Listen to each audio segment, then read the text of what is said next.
Shanti Shanti Harihi Om.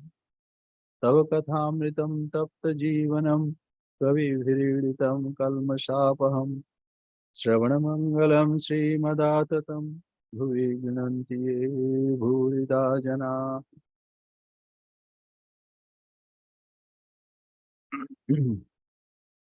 Let we be protected, let we be nourished. Let we strive with energy and vigor. Let our study be enlightening and not give rise to hostility or peace. Lead us to truth and not to untruth. Lead us to enlightenment and not ignorance. Lead us to immortality and not death. Let the self-manifest Atman grow in me. Om peace, peace, peace. Your nectar-like words and warm and inspiring life stories, eulogized by learned sages, are indeed the eradicator of fruits of ignorance. These are auspicious to hear and propitious to inculcate in one's own life. Those who take these words to the world are indeed great benefactor of the world. So we have completed the life of Sri Ramakrishna and his divine play. We have completed the reading, but we have not completed the contemplation. That should go on. Incarnation. Life of incarnation is very important. It is very difficult to understand Adhyatma Vidya, the knowledge of self. Adhyatma Vidya Vidyana. I am Adhyatma Vidya in all learning because it is very subtle. It is very subtle to understand. Anuranyan Mahato Mahya. It's very subtle and it's the greatest also. Therefore, as Bhagavan said in Gita, that kleshu adhika tarastesham abhyakta asakta chetasam. Abhyakt, what is not unmanifested. How can one think about him? Thinking is also not possible. But it is very easy to contemplate, not comprehend. Contemplate. In an incarnation. What is incarnation? Sri Ramakrishna explains it is like a glass case. In the glass case, a diamond ring is kept. So glass case is only outer covering. We are to see what is inside the covering. So when we meditate, we don't meditate on the outer form. In the beginning, there is no harm meditating on outer form. That's why meditation on name, meditation of form, meditation on the qualities, meditation on spiritual divine play. But the final is meditation on his real self. So first is Nama.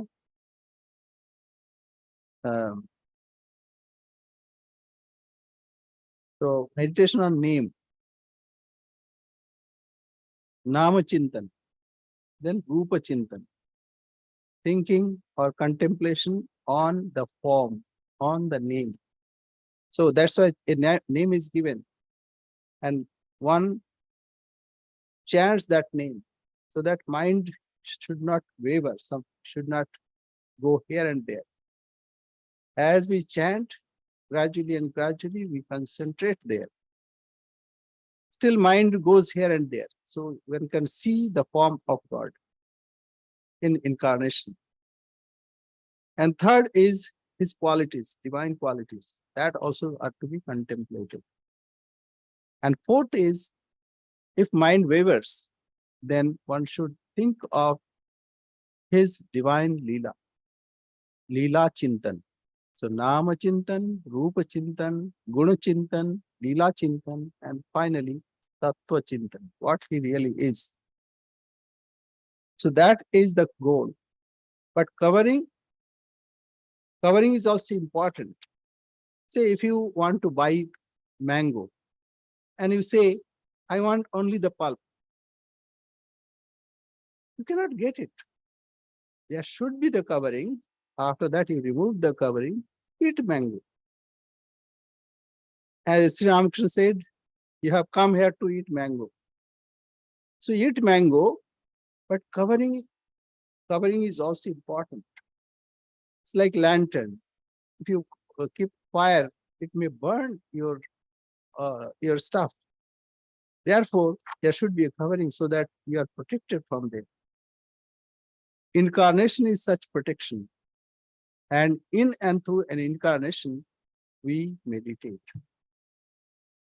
Now, this is regarding incarnation. As Sri Ramakrishna said, one cannot contemplate on God without form.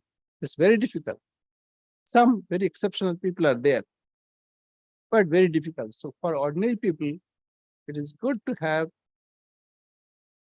a name, a form of incarnation, name of an incarnation. So that is what he said. Now, one thing more, Vachya and Vachaka. Vachya means whatever is being said. And so Vachya is the object. That means what we are saying. Vachaka means by which we are saying. So these words are being spoken to express some ideas. In the case of God, say Omkara, Vachya bhi wahi hai, Vachak bhi wahi hai. That Omkara is the what is being said, and Omkara is the way of expressing it also. So this is one thing. Now we know Garuda, carrier of God Vishnu, Garuda. So Vishnu, wherever Vishnu goes, he rides on Garuda and goes there. What is Garuda? Actually, Garuda is Omkar. If you see Omkar, say, we depicted here, like Garuda, when it flies, it likes Omkar. So Omkara is Garuda. So anyway, what I'm saying, Vachya and Vachaka. Here, Sharadananda Maharaj, Swami's Sharadananda Maharaj, he wrote this magnus opus. So he is the carrier who delivered this. So we must know about him also. It is also important because they contemplate on such character, and whatever comes in that contemplation, that he expresses. That is why we need to know the Adhara and Adhe. Actually, they are not two. One is manifesting as Adhara, base, and Adheya, whatever is being established on that. So God content is being expressed through gurus. And Sri Sharadananda Maharaj, Swami Sharadananda Maharaj, is one of such, like Swami Vivekananda. Without devotees, how God can express? Without words, how we can express our ideas? Therefore, words are also important. And here, Omkara is the highest word by which that highest idea can be expressed. So here, Swami Sharadananda Maharaj did a human service to humankind. Therefore, we must know his life also. One more idea. Once it happened that Sri Ramakrishna sat on the lap of Swami Sharadananda Maharaj. And then people asked, what did you see? So Sri Ramakrishna said, I wanted to test how much weight he can take. And I see he has passed in that examination. And later we find that he offered his services as secretary of the whole Ramakrishna Mutt and mission. Not only that, he came to the West in America and he delivered lectures which were thoughtful, which were with high content. And here also we can find how thoughtful he is, how rational he is, how illustrating and vocal he is. So he is also not ordinary person. Like Swami Vivekananda, he is one of the apostles. And he is from the tradition of Christianity. As Sri Ramakrishna will say that. Now we'll read from his biography. So that's the importance of his life. We must know and understand that he was not a small somebody, small fry, small minnow. Rather, he was also a great person who meticulously expressed the life of Sri Ramakrishna, what he really was. So, without taking more time, let us go to his biography. Paul, are you there?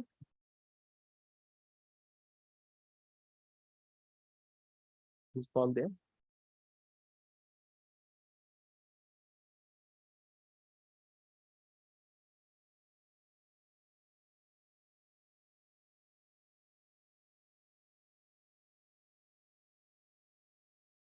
Paul, unmute the mic.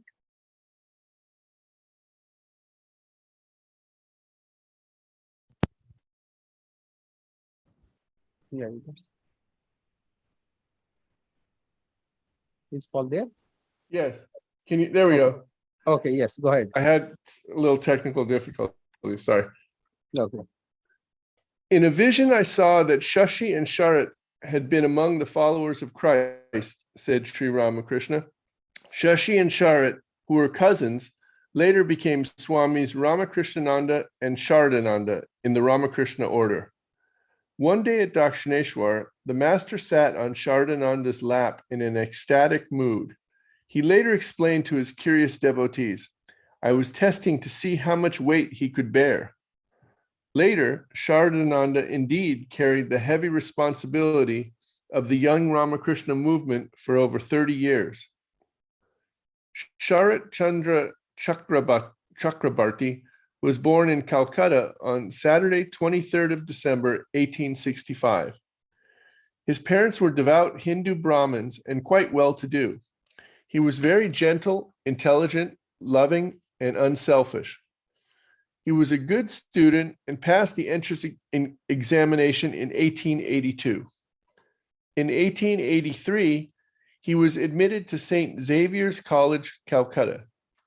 As a young boy, he was greatly influenced by the Brahmo leader Keshab Chandra Sen and learned about Sri Ramakrishna in Keshab's magazine. In October 1883, Sharat went to Dakshineshwar to visit Sri Ramakrishna with some of his friends and was attracted to the master. Not only did he visit Sri Ramakrishna regularly, but he also began to spend nights in Dakshineshwar in order to practice spiritual disciplines under his guidance. The master would awaken his young disciples at midnight and send them out to meditate in different spots of the temple garden. Once Sharat could not concentrate and reported this to the master. Immediately, the master pressed his index finger in between Sharat's eyebrows, and his mind became calm like the flame of a lamp in a windless place. One day at Dakshineshwar, Sri Ramakrishna fulfilled the wishes of his disciples like the Kalpataru wish-fulfilling tree. Some asked for devotion, some knowledge, and some liberation. Seeing Sharat silent, the master asked him, "How would you like to realize God? What divine vision would you prefer to see in meditation?" Sharat replied, I did not want to see any particular form of God in meditation. I want to see him in all beings. I did not like visions. The master said with a smile, that is the last word in spiritual attainment. You cannot have it all at once. But I won't be satisfied with anything short of that, replied Sharat. I shall strive my best until I am able to attain it. At last the master blessed him, saying, yes, you will attain it. So this is very important. Yomam pashyati sarvatram sarvam chamai pashyati. He who sees me in all places, in everything, and everything in me. I do not deny him. So here, nama Yomam pashyati sarvatram sarvam chamai pashyati. Tasyaham na pranashyami sachamena pranashyati. I do not destroy him, neither he destroys me. But actually here destruction means denial. So what is the point? Point is God is everywhere, inside, outside. Can we experience? Yes, we can. See, apparently we see this world outside, but this world is within us. It is like a mirror. In a mirror, we see a whole city. Drishyamana nagari tulyam nijantargata. It is all within. You see, all the perceptions happen in our mind, but somehow we project it outside as it were. If you are not convinced, it is like a dream.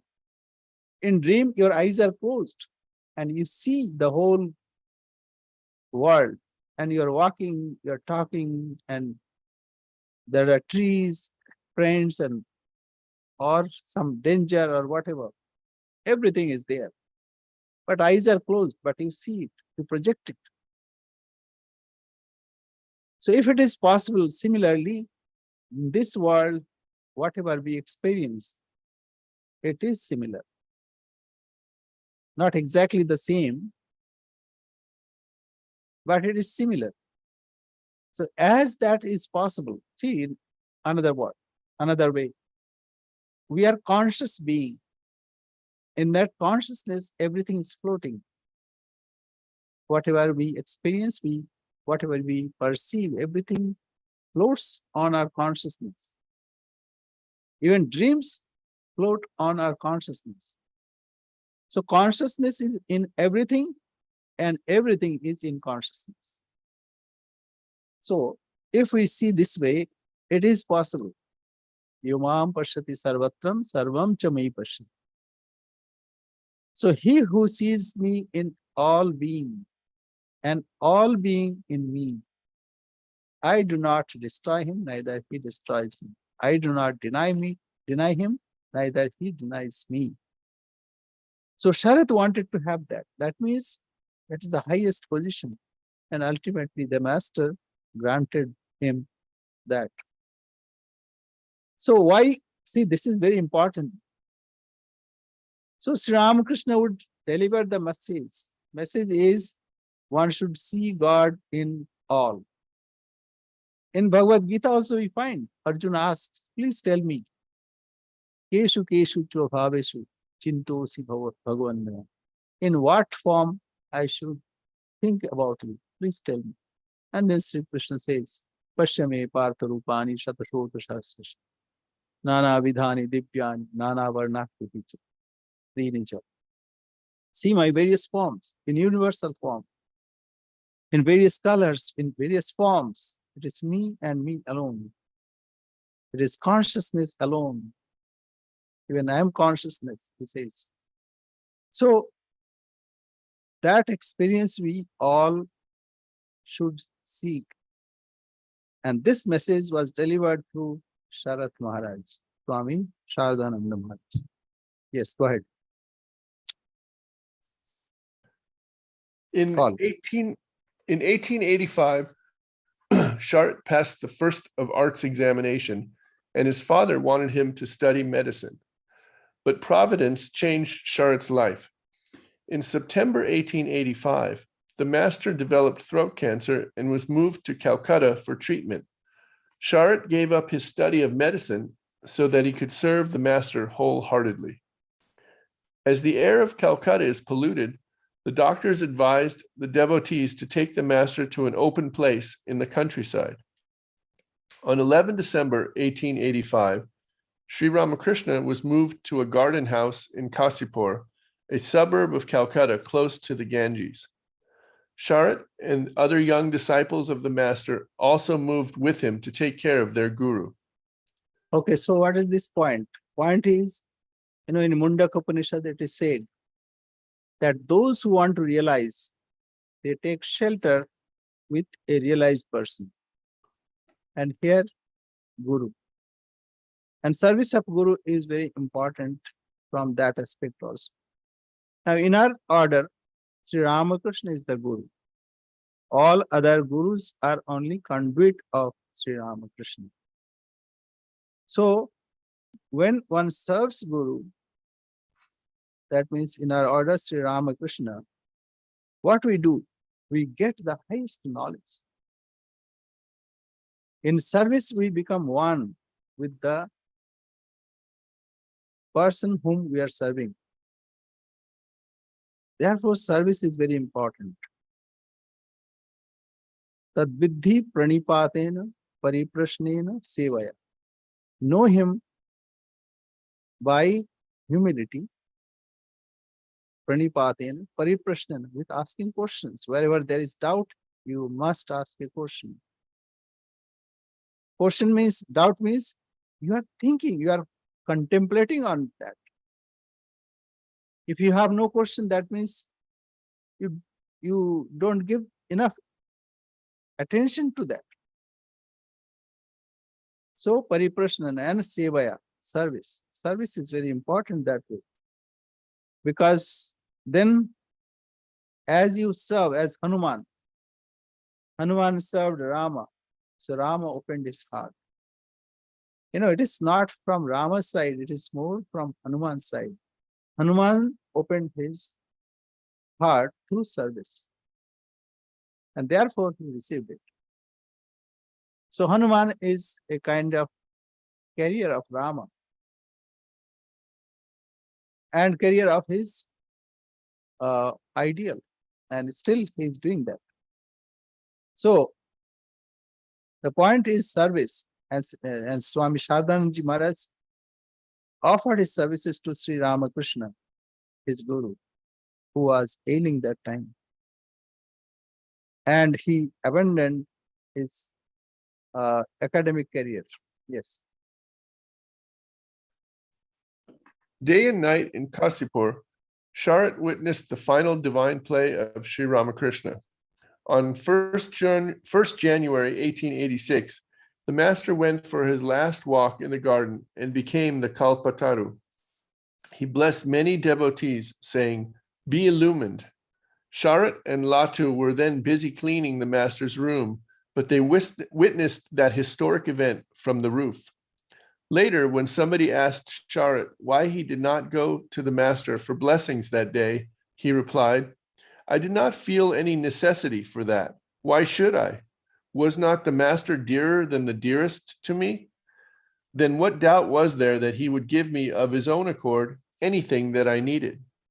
Yeah, like During mother. his last day, Yeah, see, like mother. We don't ask from mother. Mother provides. Mother knows what is required. Small children. So they cannot tell when I'm hungry. So mother knows now the child is hungry. So mother would feed. So like that. So those who are highly qualified, such a devotee does not want anything. It comes automatically. Whatever is required, mother provides. So here Sri Ramakrishna provides everything. Yeah. during his last days, Sri Ramakrishna began to train his young disciples to be monks. He even gave them ochre cloths and asked them to beg for food from door to door like traditional monks. Later, Sharat told an amusing incident. When he appeared in front of a house and asked for alms, an old woman came out and indignantly asked him, "You have such a strong body. Why are you living on alms? Can't you not get a job as a tram conductor?" Saying so, she slammed the door. After Sri Ramakrishna's passing away on 16 August 1886, the disciples established the Ramakrishna Monastery at Baranagar. In January 1887, they took formal vows of sannyasa under the leadership of Narendra, Swami Vivekananda, who gave the name Swami Sharadananda to Sharat. From 1887 to 1895, Sharadananda traveled to various holy places of northern and western India as an itinerant monk. On 12 Just a minute, April, just a minute. See, another point, why should not we ask? It is not why we should not ask. Say, suppose you have money. Do you ask, should I take money? It's your position. So if you feel that God is different from you, then you'll ask.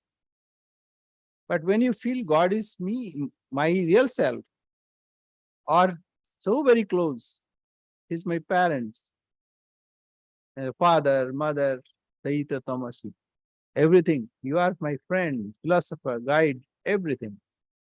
Then you don't ask. So from devotee's standpoint also, from Jnani's standpoint, Jnani knows that it is everything, that expression of my real self. So what to ask? It is already there. Nothing to ask. Those who are poor people, they ask. Those who have money, they don't ask. They don't beg. Therefore, high class devotees, they don't ask anything. Everything is provided.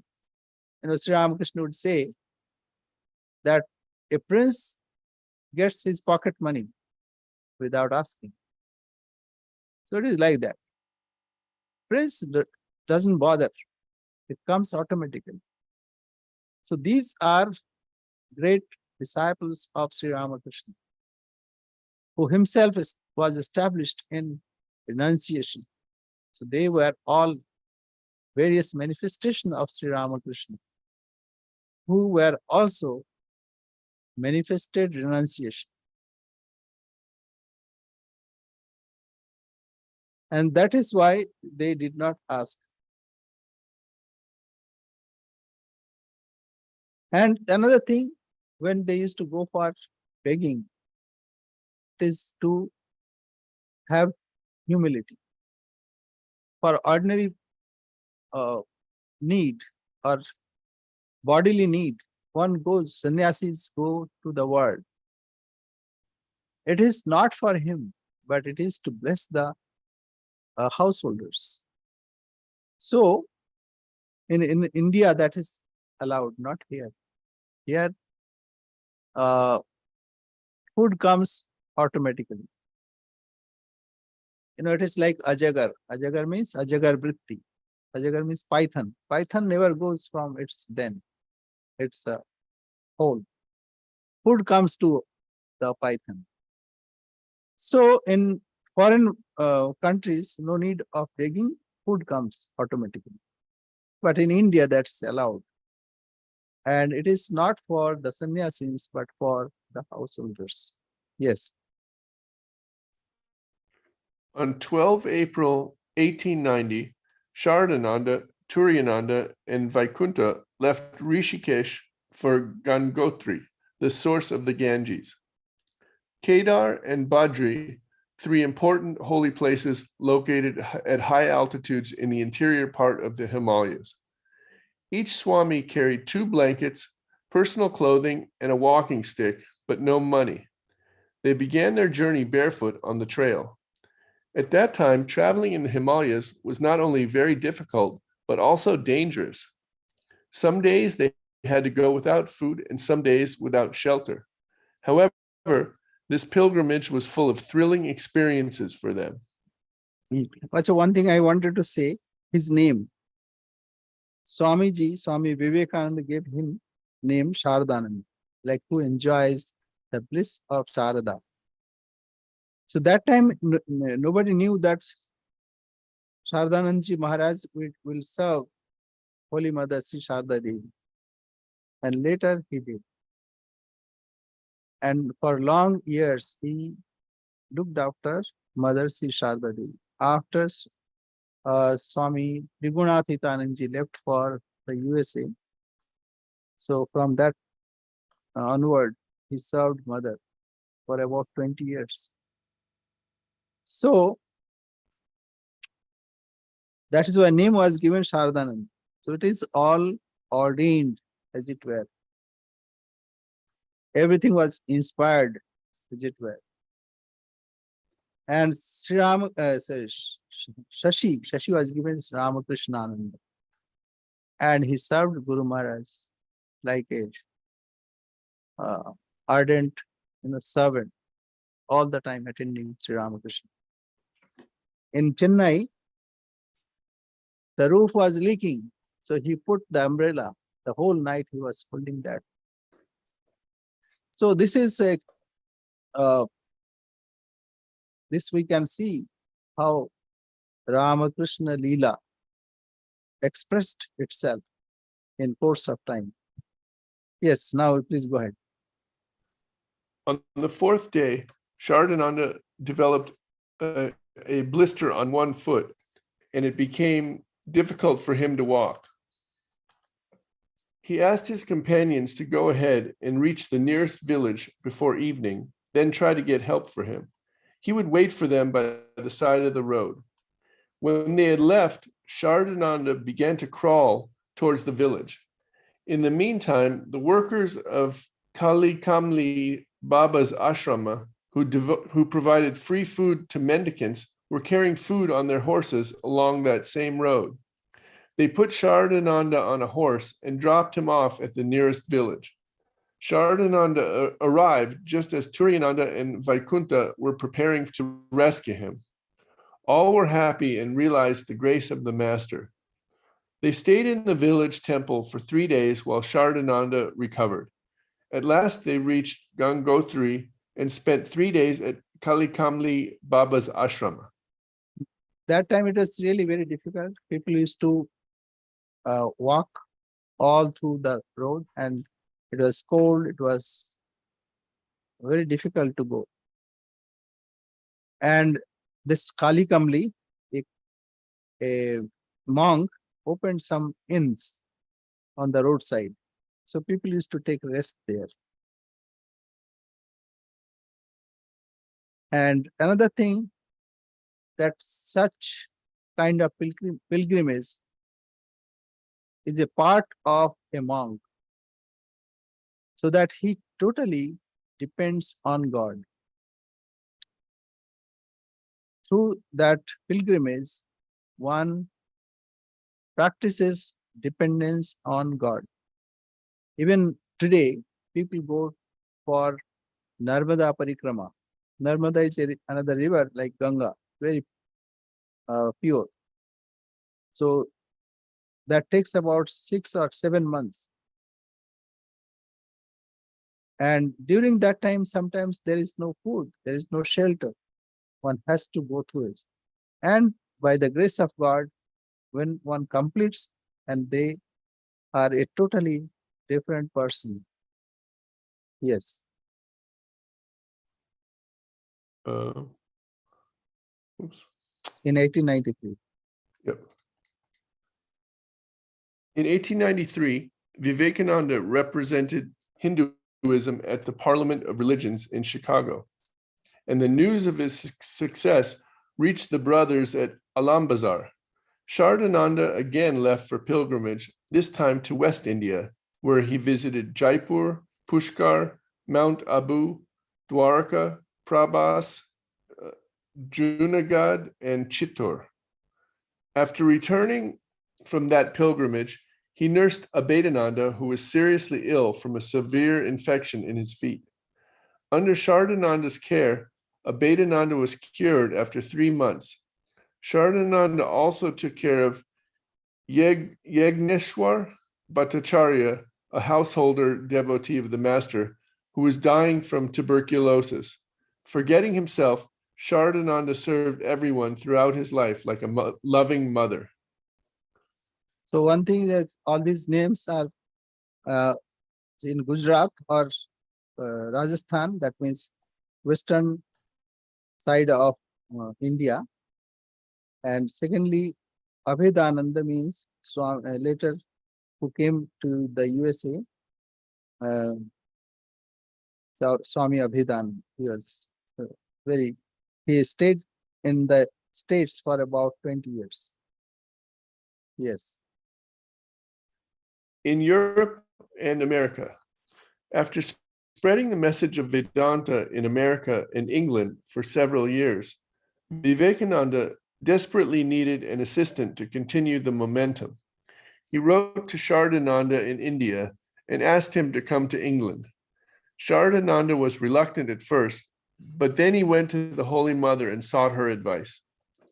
The Holy Mother told him, "My son, don't be afraid.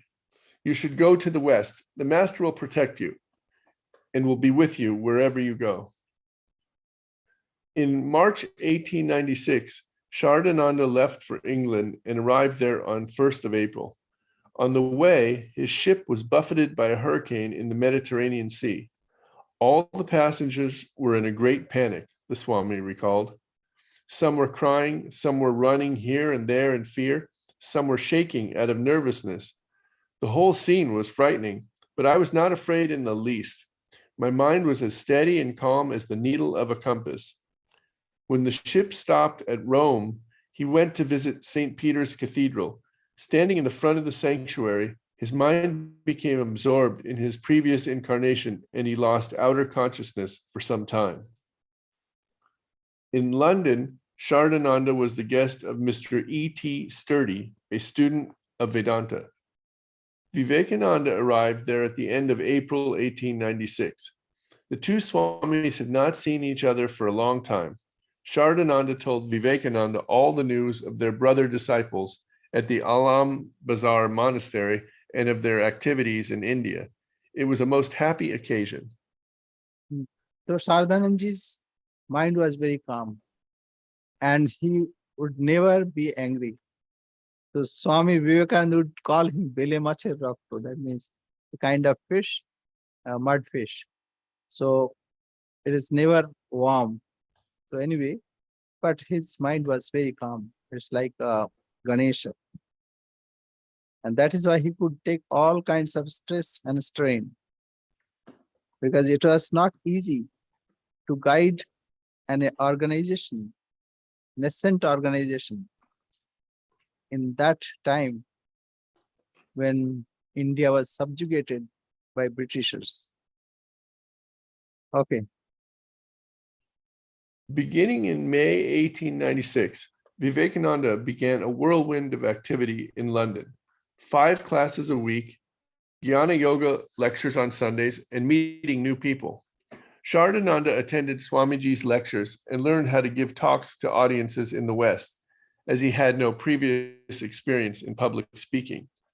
In London, at Swamiji's behest, he gave some classes on the Bhagavad Gita. One of his early tasks was to supply materials about the life of Sri Ramakrishna to Professor Max Muller, the famous German Orientalist. Years later, Shardananda told some devotees, "At the invitation of Max Muller, Swamiji went to Oxford and stayed in his home as a guest. Max Muller wrote an article in the 19th century on Sri Ramakrishna entitled A Real Mahatman.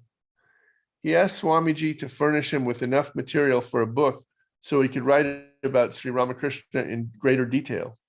Swamiji agreed to help. When he returned, he asked me to undertake the job forthwith.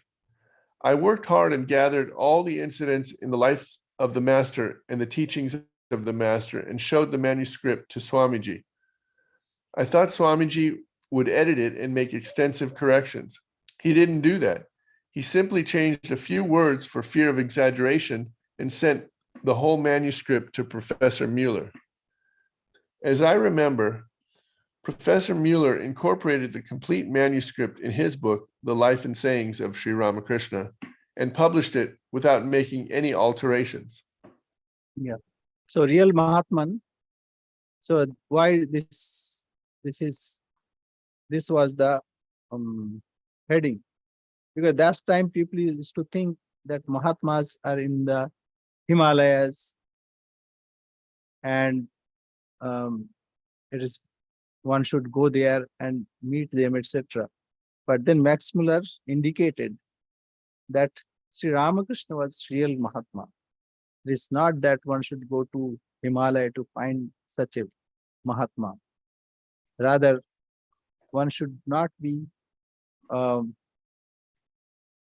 should not believe in such stories. Rather, one should find in an incarnation or a Mahatma like Sri Ramakrishna. Yes. Vivekananda had established the Vedanta Society of New York in 1894. Towards the end of June 1896, he asked Sarada to go to America with J.J. Goodwin, his English disciple and stenographer, to carry on the Vedanta work. Sarada was nervous about lecturing, but Swamiji encouraged him, saying, "Look, I have already lectured there. You just teach them a little Gita and Upanishad and answer their questions. That is all." After arriving in New York, Sarada was introduced by the president of the Vedanta Society and gave his first talk. While Sarada was speaking, Goodwin sat in the back laughing. This made the Swami nervous, thinking that he was not lecturing well. When the lecture was over, he asked Goodwin why he was laughing. "You were speaking well," answered Goodwin. "That's why I was laughing." Yeah. So it was not expected. That time he was very unassuming. So it was not expected that after listening to Swami Vivekananda, one will be attracted to listen Swami Sharadananda. But he was really good. Even Mrs. Bull appreciated his talks, and he gave talk in that Rhode Island, that famous university. There also he delivered lectures, and his lectures were full of expression which can emanate from one's own experience. It is not that book learning. He would tell that what truth he realized himself. That is why it is so attractive. That was so attractive. Yes. Saradananda's sweet and gentle personality and his masterful exposition of Vedanta philosophy proved attractive at once. He was invited to be one of the speakers at the Green Acre Conference of Comparative Religions in Maine, where he lectured on Vedanta and held classes on yoga. After the sessions closed, Saradananda lectured in Brooklyn, New York, and Boston.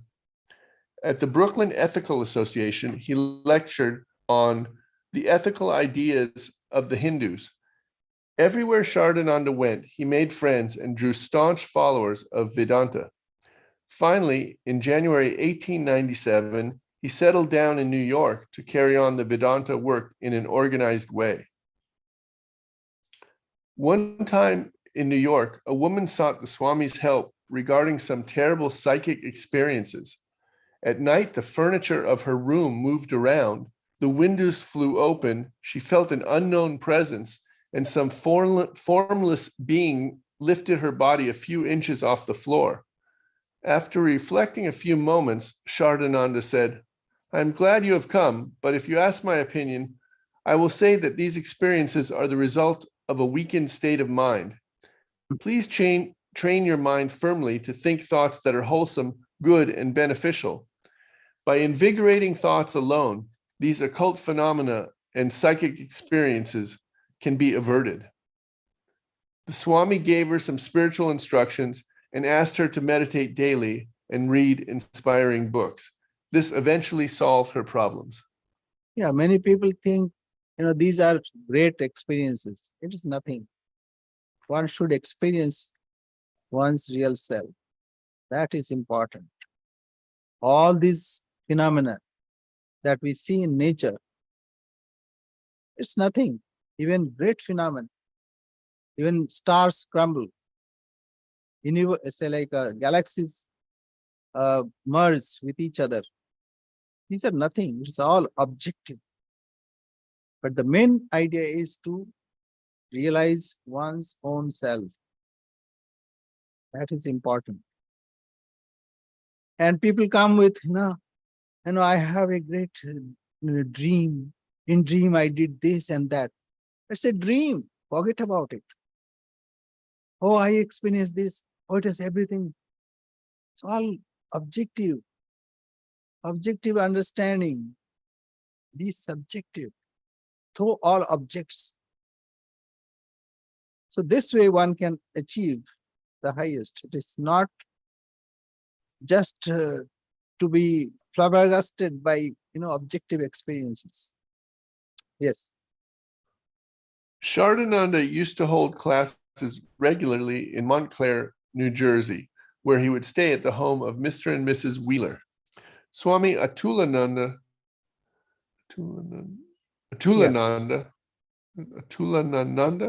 sorry, Atula Ananda. A Western monk wrote in his book, With the Swamis in America. An interesting incident took place when Swami Sarada was living at his happy home. The Swami had often spoken about Sri Ramakrishna, and one day he produced his master's photograph and showed it to the lady of the house.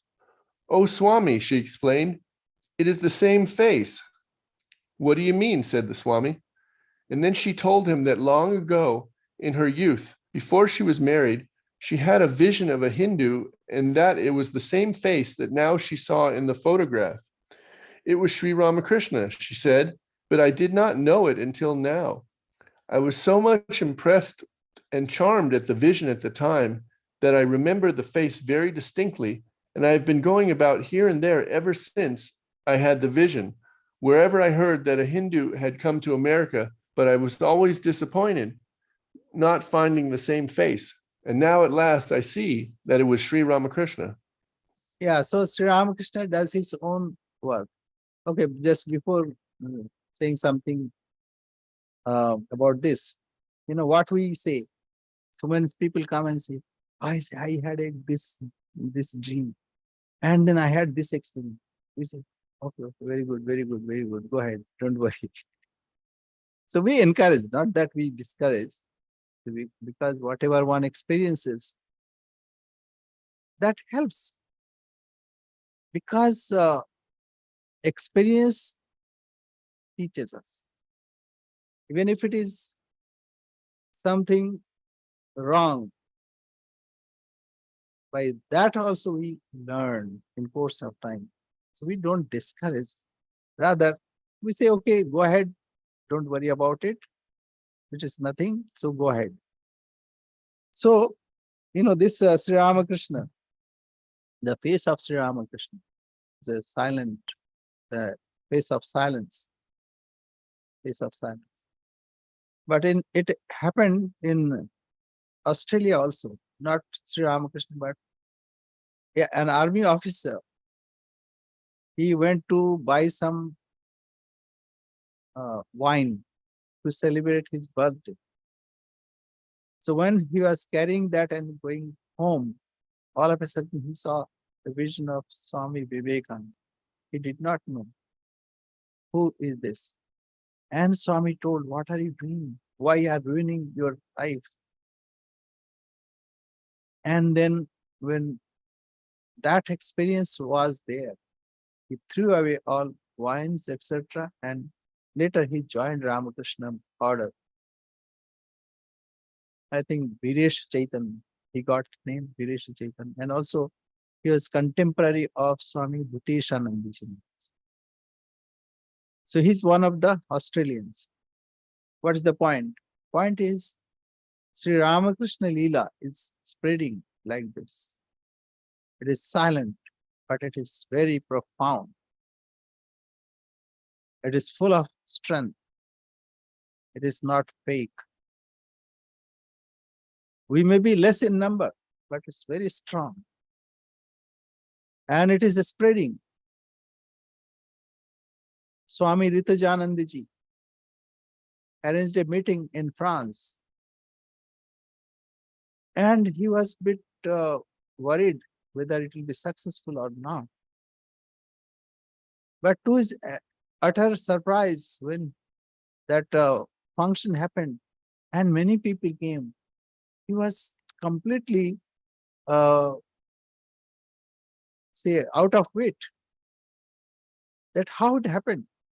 Later he would realize, relate that everything happens by the will of Sri Ramakrishna.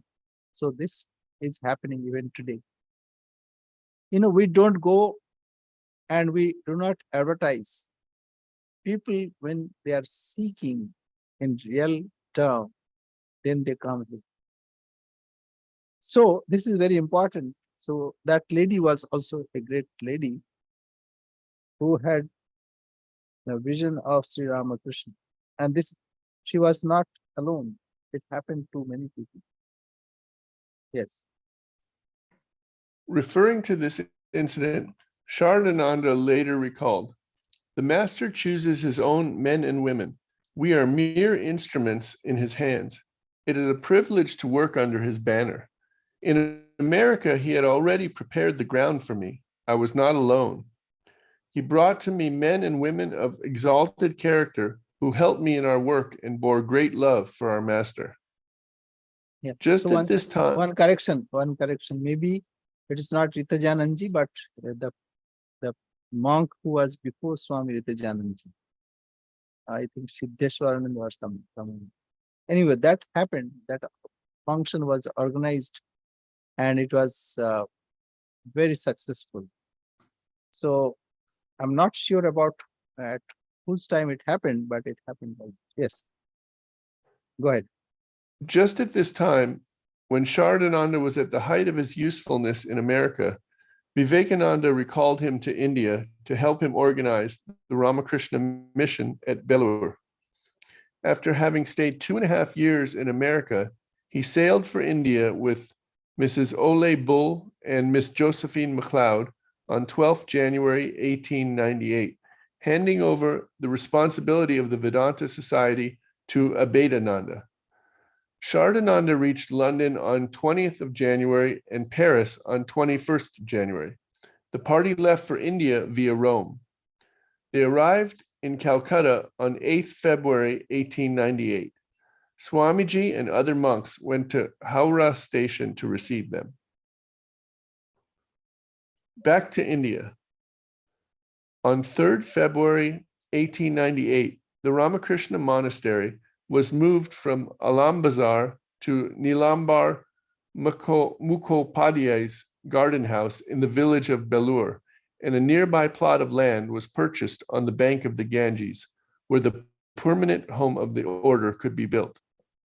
Under Vivekananda's direction, the brother monks took responsibility for leveling the ground, then building living quarters and a shrine. Saradananda was entrusted with overseeing the office and supervising Western visitors. He also organized plague relief in Calcutta. During August and September, he gave a series of lectures in Bengali at Albert Hall in Calcutta that was later published in Gita Tattva. Gita Tattva. So,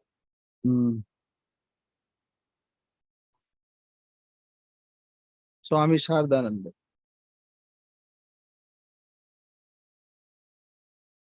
Yeah, go ahead.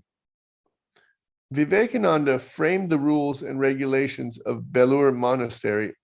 Now, and one asked thing I wanted to tell one thing that I forgot that. So this is regarding Nilambar Babu's garden house, Nilambar Mukhopadhyay. Now it is included in Belur Mutt. So it is no more separate. Now we call it Old Mutt. And second thing is Alambazar Mutt. that also was not with us. But this year, or a couple of months back, we got it, and now it is with Ramakrishna Mission. So that is historic. Both of the places are historic.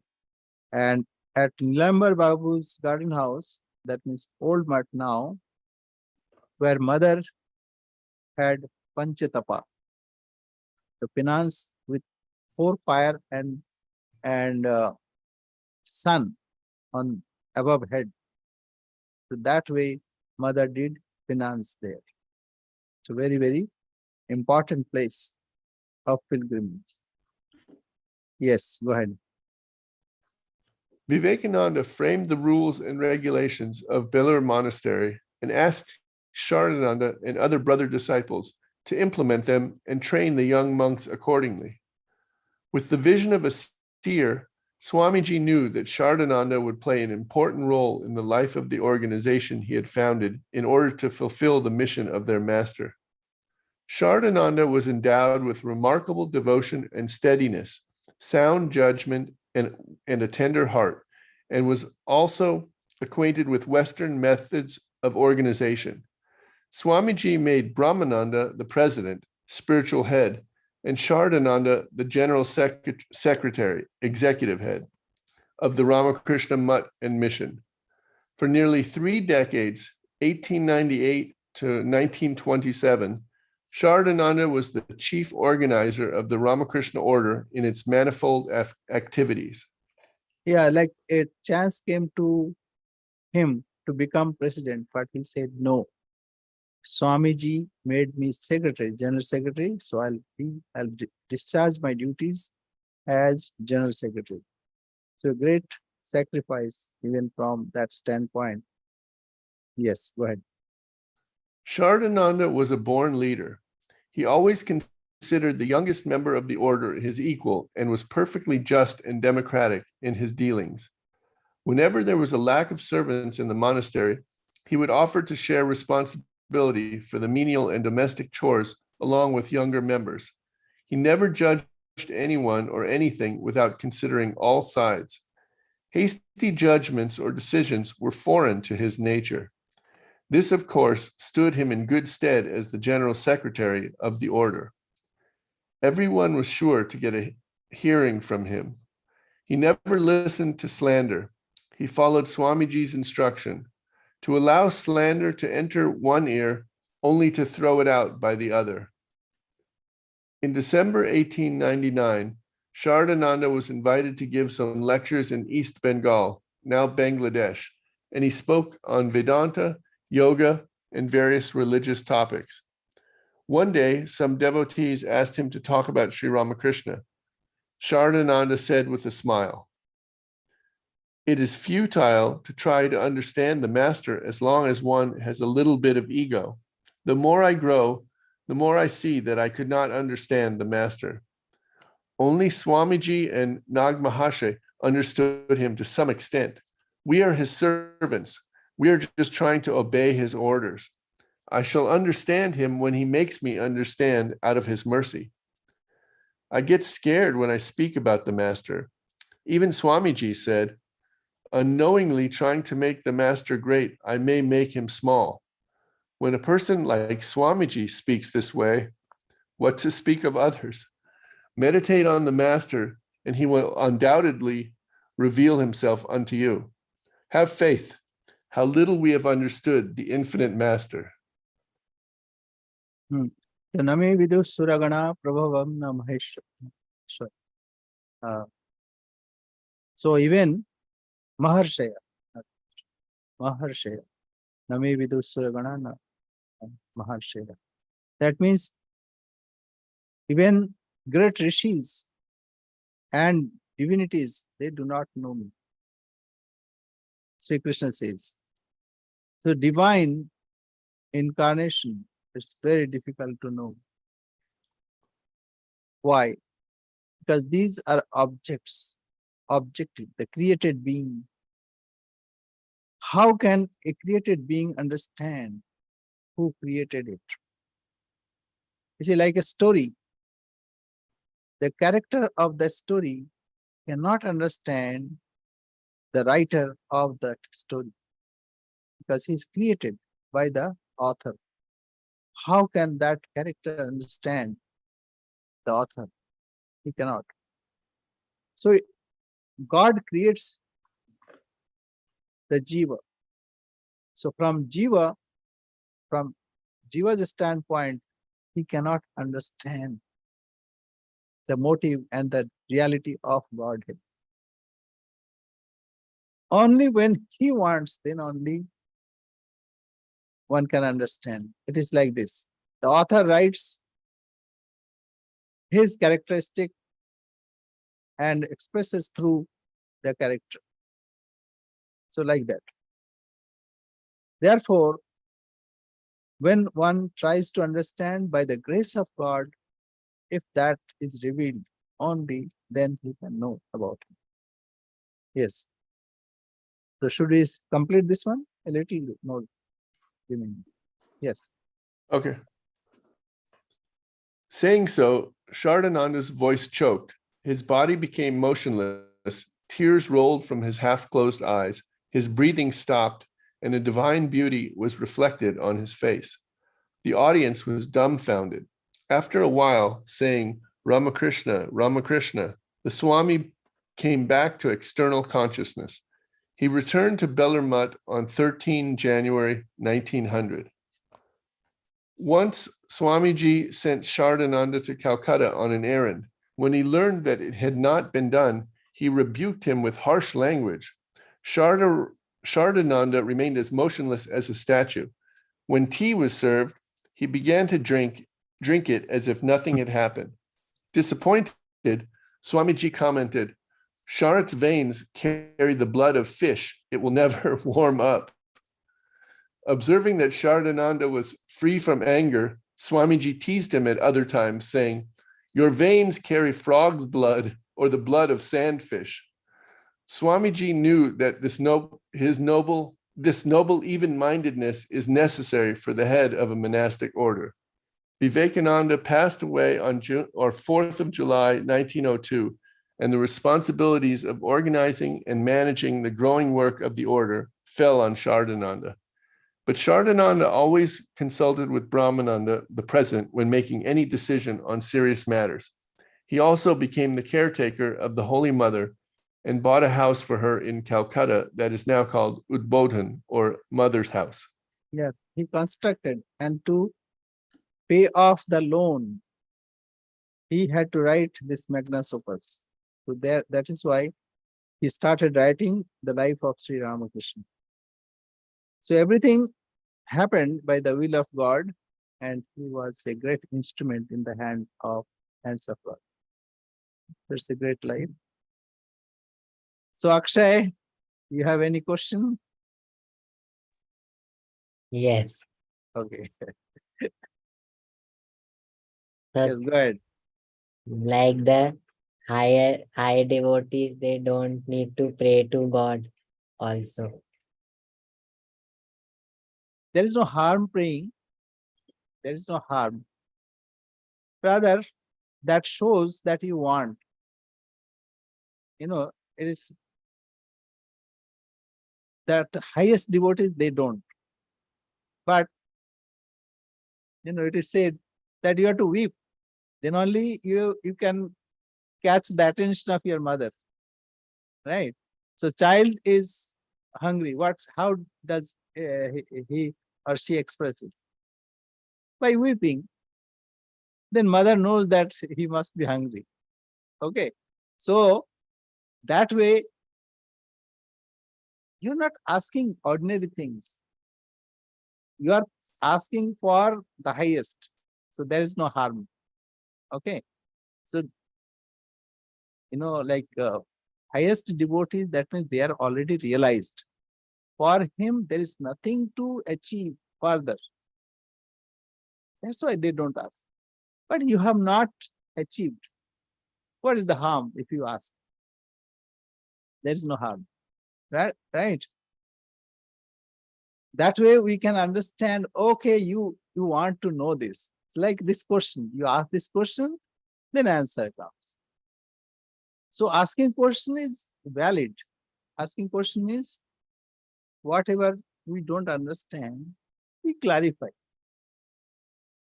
And it is not like asking ordinary things, like give me this, give me that, all the time like beggar. Oh God, I'm suffering from a fever, please cure me. Or I have this problem, monetary problem. Oh God, please help me. That's mean-minded. But you are asking the highest, that God, please guide me to understand you and to realize yourself. So that's not harmful. Rather, that is helpful. Like a child weeps, so you weep. Weeping is like asking. So that asking is not bad. But ordinary thing asking, that does not behave. We also don't ask. And food will come. Somebody will give. Okay. Eh,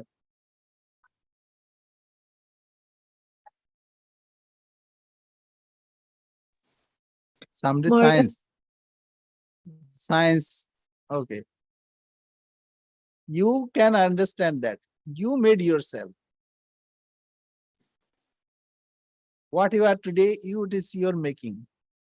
Why God is required? God is within you. He is forming you.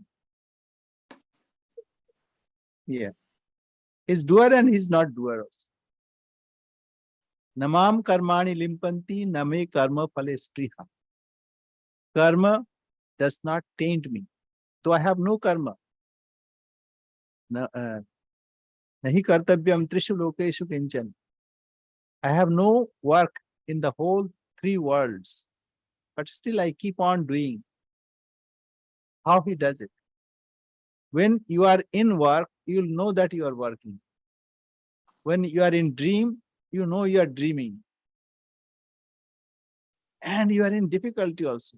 When you are dreaming, a difficult situation. But you wake up, then there was no work. Difficult to understand.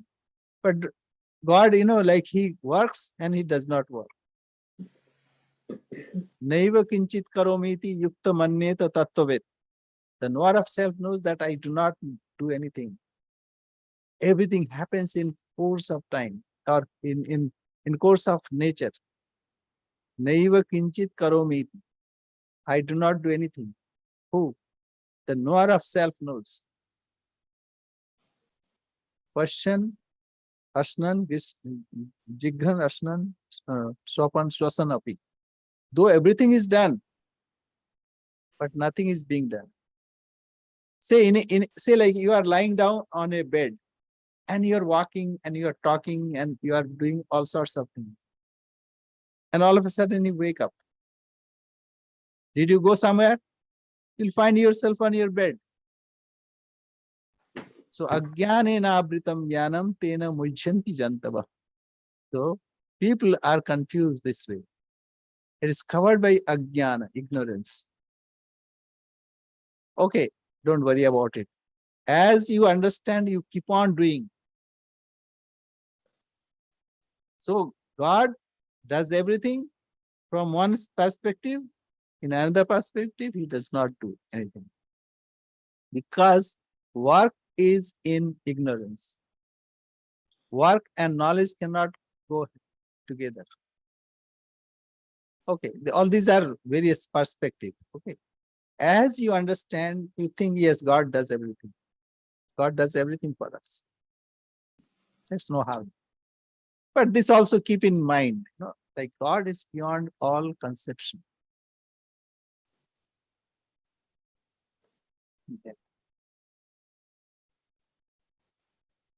Okay, Akshay. Yes.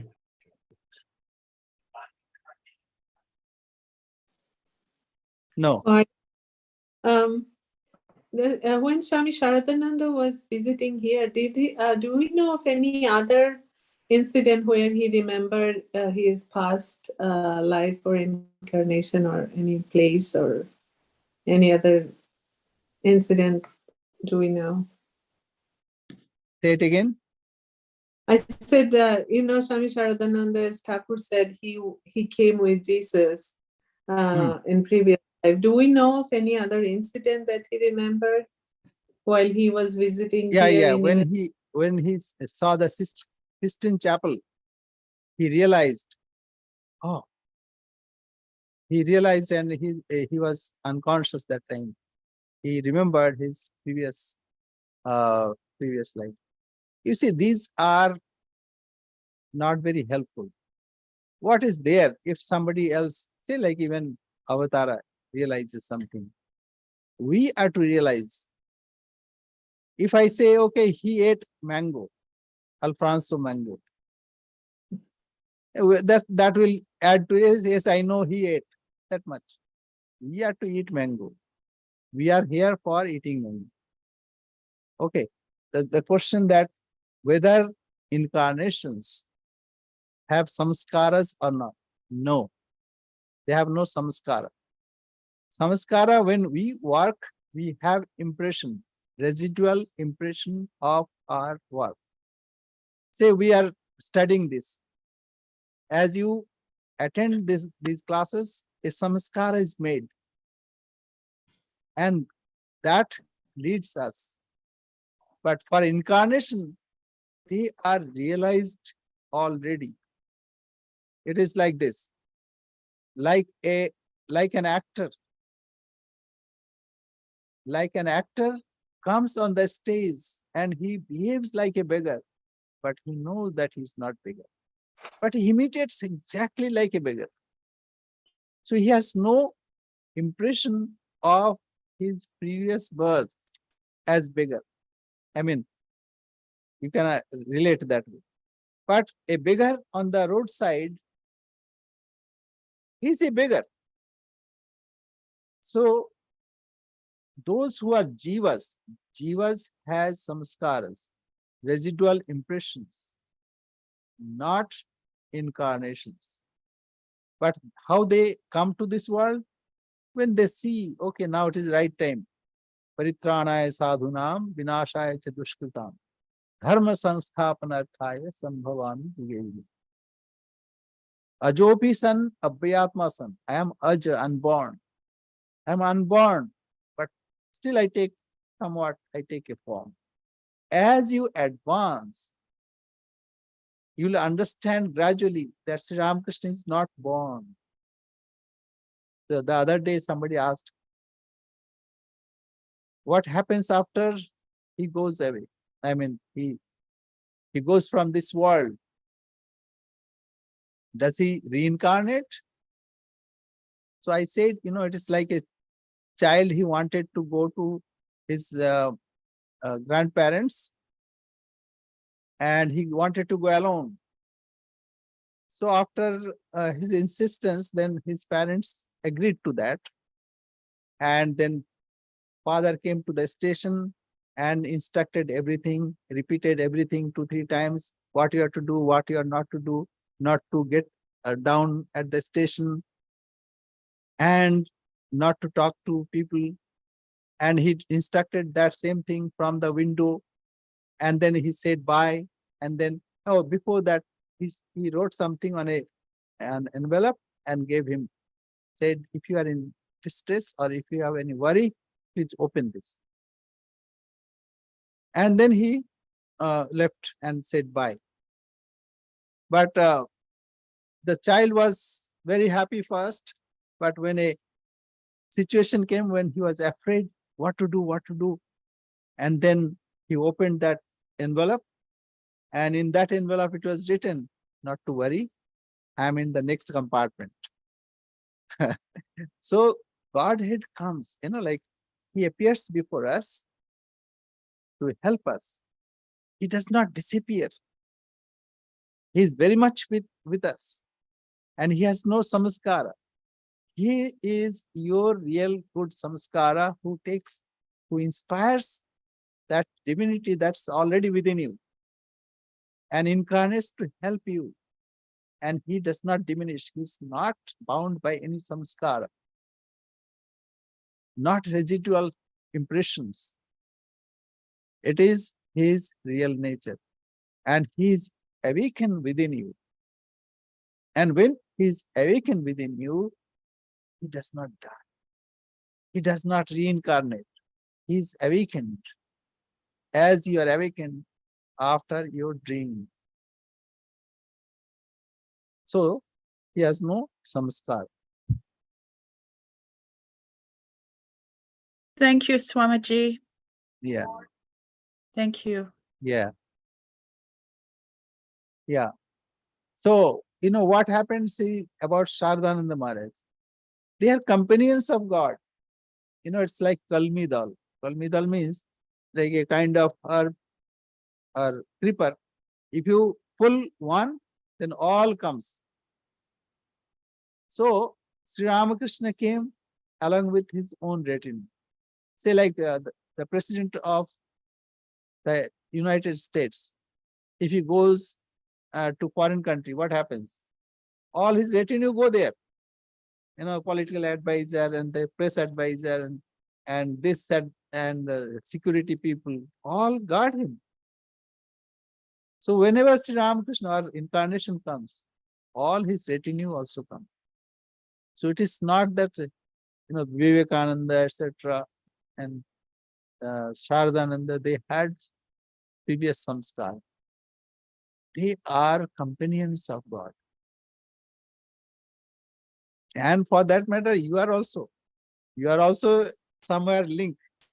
So with Sri Ramakrishna, you'll be, if Sri Ramakrishna again comes as an incarnation, then we are all also to come. So this goes on. Okay. So the realization of Sharadananda Ji Maharaj was not because he was an ordinary person.